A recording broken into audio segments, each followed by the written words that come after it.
बिहार में लगातार आपराधिक घटनाएं बढ़ रही हैं। इसी को लेकर सदन में सरकार की खूब किरकिरी हो रही है। विरोध के साथ साथ सत्ताधारी दल भी विरोध में बढ़ते अपराध पर लगाम लगाने की बात कह रहे हैं। इसी बीच बीजेपी विधायक ने बिहार में योगी मॉडल के साथ साथ अपराधियों के एनकाउंटर करने की बात कही है ताकि अपराधियों से डर का माहौल कायम किया जा सके। तो वहीं दूसरी तरफ सत्ता में बराबर के भागीदार जेडीयू के नेता बिहार में नीतीश मॉडल ही लागू रखने की बात कह रहे हैं। अपराध को लेकर नीतीश सरकार गैरों के साथ साथ अपनों के भी विरोध झेल रही है। ऐसे में देखना होगा कि क्या सरकार बढ़ते अपराध को लेकर कोई कदम उठाती है या फिर बिहार में अपराध यूं ही बरकरार रहेगा।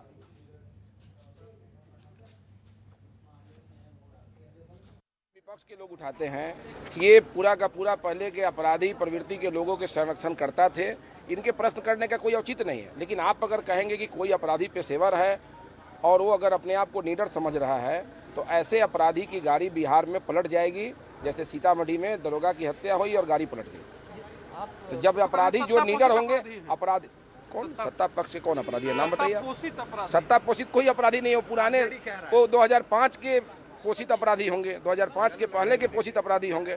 2005 के बाद नीतीश जी और भाजपा की सरकार में कोई पोषित अपराधी नहीं है। देखिए इन 15 नहीं देखिए घटनाएं होती हैं, इसमें हम लोग नहीं कह सकते हैं कि जितना विकसित देश है वहाँ भी घटनाएं होती है हमारे यहाँ। लेकिन हमने इन 15 वर्षों में माननीय नीतीश कुमार ने जो ऑर्गेनाइज्ड क्राइम हुआ करते थे, जिस तरह से लोगों का ऑर्गेनाइज रूप से अपहरण किया जाता था, डकैती किया जाता, वैसे चीज़ों को जो राजनीतिक संरक्षण प्राप्त होता था, वैसे चीज़ों को माननीय नेता ने इन 15 वर्षों में तोड़ने का काम किया है। ये बात भी है कि माननीय नेता ने जो घटनाएं उस पर चिंता व्यक्त की है और खुद भी पुलिस मुख्यालय गए और वहां पर पदाधिकारियों के साथ बैठक की। तो कोई भी जो निर्णय हुए होते हैं तो उसमें कुछ समय लगता है, लेकिन सरकार का ये यूएसपी है कि प्रदेश में कानून का राज कायम हो।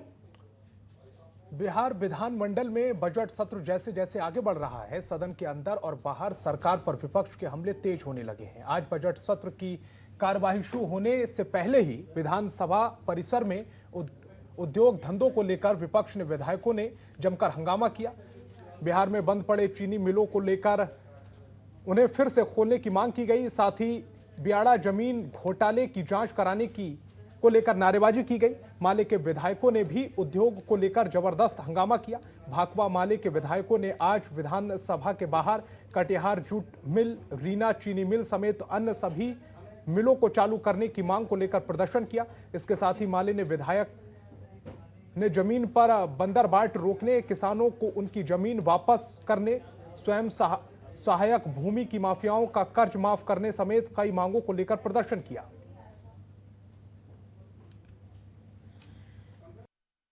लगे थे वह बंद पड़ते जा रहे हैं, जबकि सरकार नीतीश कुमार ने सरकार बनाते वक्त कहा था कि हम बिहार को उद्योग के मानचित्र पर स्थापित करेंगे। लेकिन जो उद्योग हमारा चावल के मिले थी, हमारे पास जो गन्ना की मिले थी, चीनी मिले थी, वह तमाम बंद पड़ती जा रही हैं। वो है सरकार का जो भ्रष्टाचार है सरकार में। किसी भी आप जो लोग कारोबार चाहते हैं करना, उनके लिए बिहार सरकार में कोई भी सिंगल विंडो नहीं है, जिसके चलते लोगों को परेशानी होती है।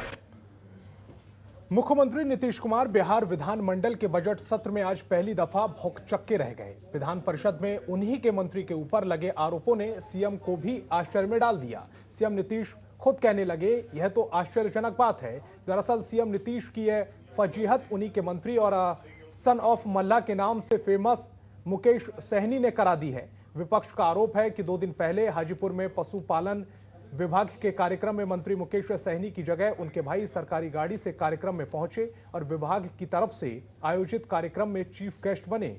मीडिया में खबर आने के बाद विपक्षी नेताओं ने सदन में हंगामा किया। वहीं आरजेडी विधायक सुबोध राय और कांग्रेस नेता प्रेमचंद मिश्रा ने इस्तीफे की मांग की है। नीतीश सरकार के नैतिकता पर भी सवाल उठाए हैं। ये लोग अपने घर की जागीर समझ लिए हैं। बिहार की जनता को ये लोग मूर्ख समझने का काम कर रहे हैं। जिस तरह से मुख्यमंत्री जी हैं, अभी संज्ञान अब लेते हैं या नहीं लेते हैं, ऐसे मंत्री को तत्काल बर्खास्त किया जाना चाहिए। सरकारी गाड़ी का दुरुपयोग करना, सरकारी जो वस्तु है उसका दुरुपयोग करना। अगर मंत्री जी को जाना था, मंत्री जी नहीं गए तो कोई मुख्यालय से आदमी भेजते या जिला का कोई आदमी उद्घाटन करता, पदाधिकारी उद्घाटन करता। कैसे ये लोग मंत्री अपने भाई को भेज दिए। ऐसे मंत्री को तत्काल बर्खास्त करे सरकार, नहीं तो हम लोग कल भी कार्यस्थगन के माध्यम से सरकार को घेरने का काम करेंगे। ऐसी मनमानी नहीं चलेगी। बिहार में अराजकता का माहौल है। ये लोग सरकार को अपने घर की जागीर समझे हुए हैं। पूरा जो मंत्रिमंडल है, भ्रष्ट मंत्रिमंडल, इससे पहले कभी नहीं हुआ। सरकारी योजना का उद्घाटन सरकार के स्कॉट, सरकार के सभी अधिकारियों की उपस्थिति में करने लगे तो समझिए ये सुशासन नहीं है, ये कोई व्यक्तिगत संपत्ति थोड़ी है कि हम नहीं जाएंगे तो मेरा भाई मेरा बेटा चला जाएगा। ये बहुत बड़ी आपराधिक मामला है। वहीं अपने भाई को कार्यक्रम में भेजे जाने के प्रकरण में मुकेश सहनी ने सफाई दी है। क्या कुछ कहा है, सुन बातें आपको। खास करके जो विपक्ष के द्वारा ये बात उठाया जा रहा है वो बिल्कुल ही असत्य है और इस तरीके का नहीं हुआ। और खास करके देखिए, मुझे कार्यक्रम में जाना था और विधानसभा की वजह से मैं वहाँ पे नहीं पहुँच पाया और मेरे कार्यक्रम में आज पार्टी अध्यक्ष के नाते, मंत्री के नाते हमारे पूरे बिहार में संगठन के बड़े पदाधिकारी हो, चाहे बूथ का हो या बड़े पदाधिकारी हो, हमारे स्वागत के लिए हमेशा पदाधिकारी वहाँ पे पहुँचते हैं। और बिहार में खास करके मेरे छोटे भाई दौरे पे हैं, जनता के बीच में घूम रहे, पार्टी के विस्तार कर रहे हैं, तो उस कार्यक्रम में मैं नहीं पहुंचा। वहाँ पे उससे पहले ही वो खुद पहुंच चुके थे। बाद में पता चला कि मैं वहाँ नहीं पहुंच रहा हूँ और मैंने आदेश किया पदाधिकारी को कि गाड़ी जो वितरण करना था, खास करके SC/ST अति पिछड़ा समाज के लिए राज्य सरकार की तरफ से स्कीम चलाया जा रहा है जिसमें 90% अनुदान मिल रहा है और उन लोगों को गाड़ी मुहैया कराना था, वितरण करना था। तो मेरे नहीं जाने के कारण वहाँ पे पदाधिकारी के द्वारा वितरण किया गया और वहाँ पे आप एज ए पार्टी अध्यक्ष के नाते या एक मंत्री के नाते मेरा छोटा भाई था, तो वहाँ के पदाधिकारी ने या मीडिया भी उनको थोड़ा प्रमोट कर दिया गया और ये इंटेंशन कुछ भी नहीं था कि कार्यक्रम उनको जाना था, उनको प्रमोट कर दिया गया है। और कार्यक्रम में वहाँ पे कुछ फोटो निकला है। मैं आने वाले समय में इस पे ध्यान रखूंगा, इस तरीके से नहीं हो।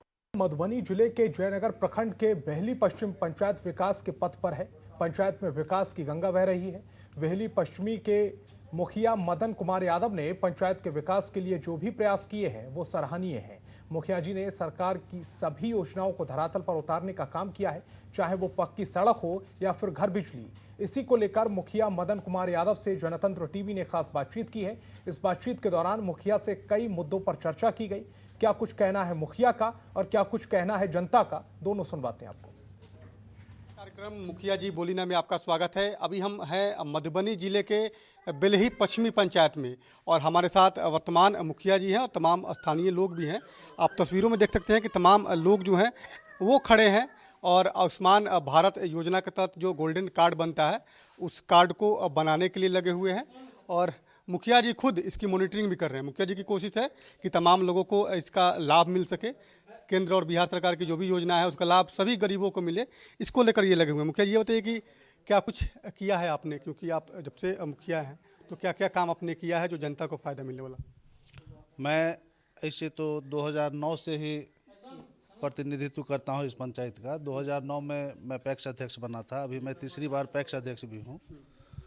और 2016 में जब मैं मुखिया बना तो जो भी आवश्यक कार्य हमको लगा और सरकार का जो दिशा निर्देश था, जैसे मदरसा को भरवाना, कब्रिस्तान को भरवाना, 2 जगह बल्डिया में और बेला में नाला बहुत जल जमाव होता था, बहुत ज़्यादा समस्या थी पानी की, इसलिए दोनों जगह नाला बनवाया। सड़क निर्माण जहाँ जहाँ आवश्यकता लगा वहाँ करवाया। कुछ हमने नई सड़क भी बनवाई। जब सरकारी ज़मीन उपलब्ध नहीं था तो हमने रैयतों से ज़मीन ले करके भी आधा आधा करके ऐसे भी सड़क हमने बनवाए। इस प्रकार हम लोग को जितने आवश्यकता के कार्य लगे उसको अभी तक मैं करने का प्रयास किया हूं और बहुत हद तक कार्य हो गया है। कुछ बाकी है, उसे भी समाप्त कर दिया जाए। 7 निश्चय के तहत जो काम होने हैं, नल जल हो, पक्की गली सड़क हो, उस पर कितना आपने काम किया है? क्योंकि ये मुख्यमंत्री की ये सबसे ड्रीम प्रोजेक्ट है। ये 7 निश्चय योजना के तहत अभी जो है ये जितने भी जल नल है वह चालू है। जैसे अभी आप 6 नंबर वार्ड में आए होंगे, पंचायत भवन के पास 4 नंबर वार्ड है, यह शुरू है। उसके बाद गली नली के तहत भी हम लोगों ने नाला भी बनवाया, रोड भी बनवाया और उस पर भी हम लोगों ने 100% काम किया। ये सक्सेस भी है। आयुष्मान भारत योजना का लाभ आप दिलवा रहे हैं, तो क्या आपकी मतलब सोच क्या है कि तमाम गरीबों को पूरा हक मिले, पूरा लाभ मिले? उसमें एक समस्या है, जैसे बीपीएल परिवार जिसके पास राशन कार्ड है, तो ऐसा हमारे पंचायत में 2000 समथिंग परिवार है, और अभी जो आयुष्मान कार्ड बनने के लिए लिस्ट आए हैं वह बस 400 साढ़े 400 हैं। लेकिन इस 400 साढ़े 400 आदमी को हर एक वार्ड सदस्य को इन्फॉर्म करके, प्रतिनिधि को इन्फॉर्म करके, और एग्जीक्यूटिव असिस्टेंट हैं वो हर एक दिन 9 बजे आती हैं, तब से लेकर के बेचारी बहुत मेहनत करती हैं, और जो भी लोग होते हैं उसको मंगवा करके और हम लोग सट आउट करते हैं इसको बनवाने। फिर आने वाले समय में अब पंचायत का चुनाव है, तो क्या फिर एजेंडा रहेगा आने वाले समय, क्योंकि जनता के बीच में जाएंगे तो फिर आगे फिर जनता मौका दे, इसको लेकर आप क्या आपने एक्शन प्लान, क्या रोड मैप बनाया है? मैंने जो कार्ड समझ में आया था उसे तो किया। अब मेरा रोड मैप है कि अगले बार अगर मुझे फिर से मौका मिलता है तो जैसे बल्डिया और बेला को जल जमाव से मुक्त कर दिया गया, वैसे और एक आध जगह है उसे भी चिन्हित करके मुक्त कर दिया जाएगा। नई सड़कें भी कुछ बनवानी है, और पंचायत भवन को दुरुस्त बनवाना है। एक सरकार भवन का भी प्रस्ताव हम लोगों ने दिया है, वो प्रस्ताव तकरीबन पास हो चुका है। फिर उसके बाद यह बनवाना है। फिर मैं आपको विश्वास दिलाता हूं, अगर हम लोगों को मौका मिलता है तो यह पंचायत मधुबनी जिला के और बिहार के अग्रणी पंचायतों में गिनती की जाएगी। जैसा आपने देखा है जो कार्य हुआ है, जो कमी है हम लोग का रोड मैप है, उस हिसाब से प्लान करके हम लोग काम। लोगों तो क्या अपील करेंगे? लोगों से हमारा अपील है कि मैंने कार्य किया है, आपने हमारे कार्य को देखा है, मतलब जो हम लोग को दिशा निर्देश था उससे हटके एक सामाजिक रूप से भी मैंने आपके साथ रहने का काम किया है। मैं लोगों से अपील करूंगा कि अब अगर हमसे पहले जितने भी मुखिया थे, और हमने भी 5 साल आपके बीच काम किया है, अगर हमारे 5 साल के बराबरी में विगत 20 वर्षों अगर काम हुआ हो और इसकी तुलना करके अगर हमारा काम ज़्यादा लगे तो मुझे फिर से मौका दीजिए, और 5 साल में मैं इस बेल्ही पश्चिम पंचायत को बहुत आगे तक ले जाने का प्रयास करूंगा। इसके लिए सहयोग मांगूंगा और जनता से अपेक्षा करता हूं कि मुझे फिर से मौका देंगे। बिहार का जो विकास का दिशा निर्देश होता है, उसके अलावा भी सामाजिक रूप से जो भी करने होते हैं उससे मैं कहीं पीछे नहीं हटता हूं। आपदा के लिए हमेशा आप तैयार रहते हैं? हमेशा, किसी भी परिस्थिति के लिए। जैसे कोरोना का समय था, पंचायत में क्वारंटाइन सेंटर को बंद कर दिया गया। हमारे पंचायत में जो क्वारंटाइन सेंटर थे उसमें जितने भी बाहर से लोग रहे थे उसको हमको बाहर भेजना था। मैंने बोला कि क्वारंटाइन सेंटर यहाँ शुरू रहेगा, अपने पैसा से अपना चावल दाल व्यवस्था करवाओ, यहीं अपने लोगों को खिलवाओ और रखो। ये सब करते रहता हूँ, इसके लिए दिक्कत नहीं। बिल्कुल, तमाम स्थानीय लोगों की बातें और वर्तमान मुखिया जी के दावों में कितनी सच्चाई है और यहाँ की जनता इन पर कितना विश्वास करती है, ये तो आने वाले समय में पता चलेगा। फिलहाल जनतंत्र के लिए कैमरामैन जसवंत के साथ अवनीश कुमार, मधुबनी। खबरों के निष्पक्ष विश्लेषण के लिए सब्सक्राइब करें Jantantra TV and press the bell icon. Never miss any update.